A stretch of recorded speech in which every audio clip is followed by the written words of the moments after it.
అమర్దీప్ అయితే మొదట సీరియళ్ళతో ఫేమస్ అయ్యాడు. తర్వాత 'బిగ్ బాస్'లోకి ఎంట్రీ ఇచ్చాక ఇప్పుడైతే సినిమాలోకైతే రాబోతున్నాడు. అలాగా 'సురేఖ వాణి' కూతురుతో చేసిన సినిమా అయితే రిలీజ్‌కైతే సిద్ధంగా ఉంది. అది కాకుండా అమర్ ఇంకో కొత్త మూవీతో మన ముందుకు రాబోతున్నాడు. ఈ మూవీ అయితే అమరావతిలో అయితే స్టార్ట్ అయిపోయింది. అలాగే ఇందులో అయితే శైలీ చౌదరి అనే అమ్మాయి అమర్దీప్ పక్కన జంటగా నటించబోతుందంట. అలాగే 'బిగ్ బాస్' సీజన్ 8 కంటెస్టెంట్ అలాగే అమర్దీప్‌కి క్లోజ్ ఫ్రెండ్ అయిన టేస్టీ తేజ కూడా ఈ మూవీలో అయితే ఒక కీలక పాత్ర అయితే పోషించబోతున్నాడంట. ఈ మూవీ అయితే రొమాంటిక్ మూవీగా అయితే తెరపైకి రానుందంట. ఇది కాక అమర్దీప్ అయితే ఇంకొక లవ్ అండ్ కామెడీ మూవీతో మన ముందుకు రాబోతున్నాడని అనౌన్స్మెంట్ అయితే చేసేశాడు.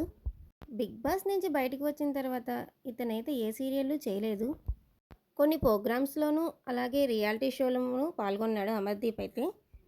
ఇలా బుల్లితెర నటుడు కాస్త వెండితెరపై కనిపించడం చాలా ఆనందంగా ఉంది. Amardeep romantic and love and comedy మూవీస్తో మన ముందుకు రాబోవటం మీకు ఎలా అనిపించింది? ఇలా బుల్లితెర నటుడు వెండితెర నటుడై మనందరి ముందుకి ఇంకా ఎన్నో ప్రాజెక్ట్స్తో మనందరి ముందుకు రావాలని అయితే కోరుకుందాం. అమర్దీప్ త్వరలో చేయబోతున్న లవ్ అండ్ కామెడీ మూవీలో అయితే స్రవంతి ఆనంద్ అయితే హీరోయిన్గా రాబోతుంది.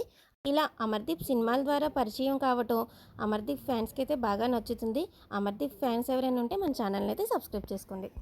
ఇలాంటి అప్డేట్స్ మరెన్నో వస్తాయి మీకోసం. నచ్చితే లైక్ చేసేయండి.